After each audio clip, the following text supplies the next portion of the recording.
Hey there everyone, thanks again for tuning into Susan's Workshop. Hope you're all having a wonderful day. Alright, today we're going to be talking about Night World by L.J. Smith. You know what's funny? This book was a breeze. You know when I bought this book? I still have the receipt because I'm one of those people who likes to keep the receipts when she goes to the bookstore. I bought this book October 9th, 2017. That's how long it's been sitting on my shelf. And I have the whole series. I bought the whole series, slowly at a time because it was a reprint. And I really wanted the design. When you put all the books together, it has a nice spinal design. And I like that. I find it aesthetically pleasing. But, I really do like L.J. Smith as an author. I was a huge fan of her Vampire Diaries series back when she was still writing it. If you look, you can definitely tell the difference between her and the Ghost Rider. I'm not a fan of I just stopped reading it. I'm just like, meh. I'm not really intrigued anymore. But this definitely has L.J. Smith's feel. I will say this, I'm almost 30. I turned 30 this year. And I love young adult novels. But this is very young adult. It's entertaining, and I'll talk a little bit about that, but it does feel very juvenile, to me. And again, all I read basically is young adult, so if I'm saying it seems juvenile, then maybe it's a little juvenile. But for me, I was still engaged in the plot, I was still engaged in the story. I just wish that there had been a little bit more depth to the storytelling in this novel. Maybe that's where it kind of changes, because back then, if you look at writing from back in the 90s, young adult stories, in my experience, they didn't really seem incredibly thought-provoking, whereas nowadays young adult authors are constantly channeling real-world issues, real-life issues, a lot of emotional depth to them. Now, that's not knocking the author. We write what we read, right? So I think for her it fits, it works. I will say this, it's a quick read, it's a breeze. I read it in about a day. And I like that. You've seen me review books that are as big as this, maybe even shorter, that take me days to read. This is not a book that should take you days to read. It should be a beach read. You go to the beach for a few hours, you read it, that's it. Done deal. It's a light read. It shouldn't feel incredibly heavy. It shouldn't feel incredibly boring. It should keep you engaged to the point where you can blow through it. That's why I liked it, because I was anticipating a really smooth, quick read, nothing really thought-provoking, nothing really challenging as far as the story was going. So, I got what I wanted. I did. I do like that this is the beginnings of a story. I really do. And I can definitely tell you, if I were 10 years younger, I probably would find no fault with it, other than the fact that it does feel incredibly juvenile. But it feeling juvenile doesn't take away from the overall writing. It's just how it feels compared to young adult novels that are being written today. So you definitely do see that gap, because this book was originally published in 1996, right?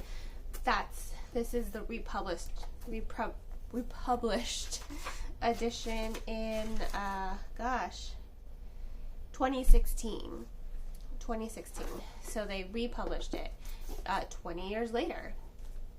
So, but definitely writing has changed, and you get to see, if you read back to old stories, you get to see how writing has changed, how we as readers are kind of perceiving literature and media. And I think that reflects in this review. I will say this. Poppy was kind of annoying Um, it's not that Poppy is a bad person. I just think some of the things that she's written, and it happens early on, so she does reference herself a lot in her head, but I think that that's normal. I think we all tend to talk to ourselves in our head, be like, give ourselves pep talks.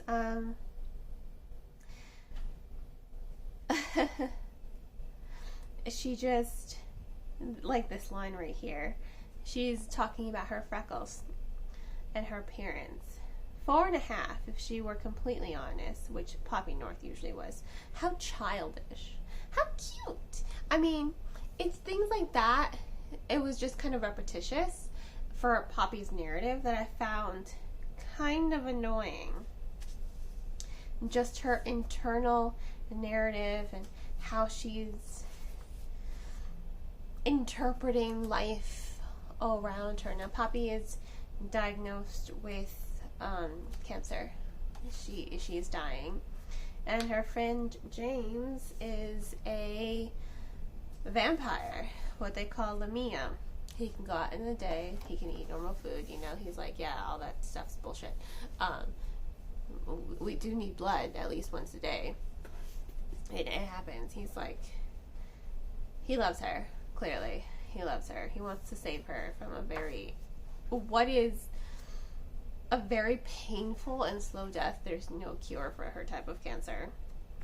It spread too fast. It wasn't caught. And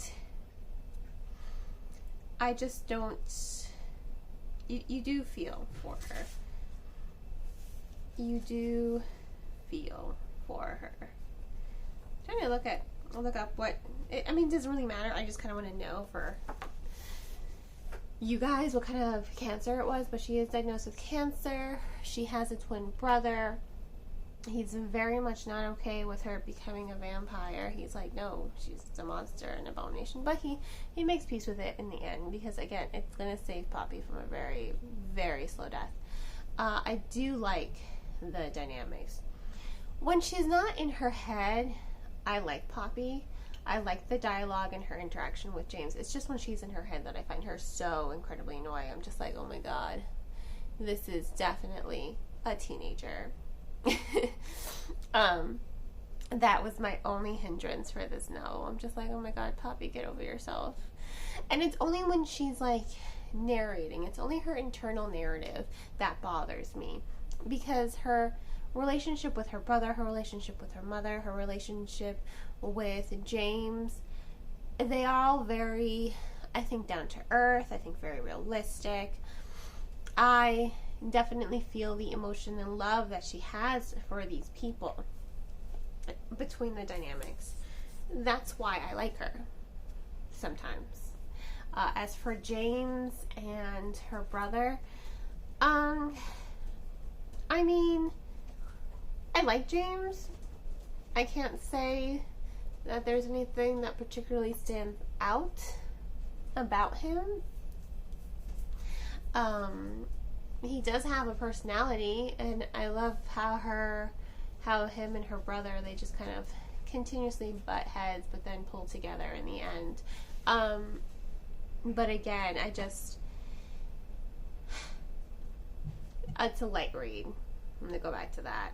You know, there's not anything incredibly thought-provoking of this novel. It's really just establishing the world building. It's establishing these characters. It's establishing the relationship of the night world, which is full of vampires, werewolves, witches. Oh my.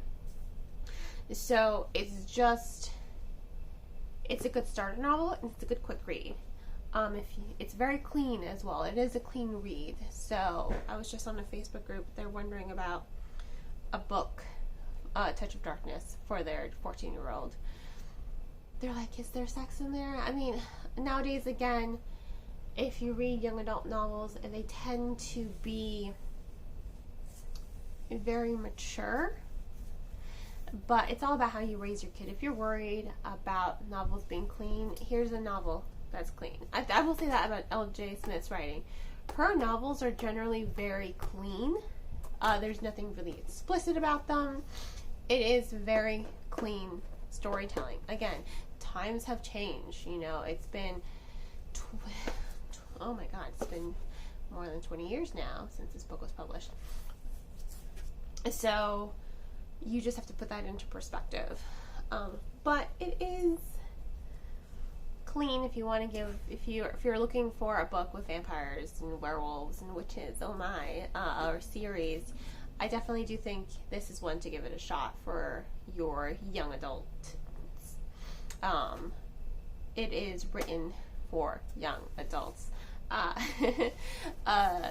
It's nothing very, like I said, it's not very thought-provoking. It doesn't have a lot of depth to it. It simply is a story just for entertainment value. And that's okay. Not everything has to have subtext into it, as long as it's well written, I think. And that's why I enjoyed it. Again, I've read short stories like this that are no more than 250 pages that try to squeeze in too much subtext, and it's just like, oh my God, this is the most boring thing in the world. Sometimes you just want to read fluff. I'm okay with fluff, as long as it's well written. L.J. Smith is a good writer. She does very well with her pacing, with her world building, with her setting structure, with her character dynamics. Those are all top notch. It just lacks the depth that I think I'm used to by now. But if you are a parent looking for a book for your young adult reader, you want something that's going to be clean, that you know is going to be clean, this is it. This is the book for you. This is the series for you. Night World, L.J. Smith. So, for what it is, I'm going to go ahead and give it 3.5 out of 5 stars. Soft 4. Again, it's fluff. It's just for entertainment. It's a good story. I enjoyed it. Read it like that. But it doesn't have any depth to it, if we're being honest. But that's okay. Sometimes I just want to shut my brain off.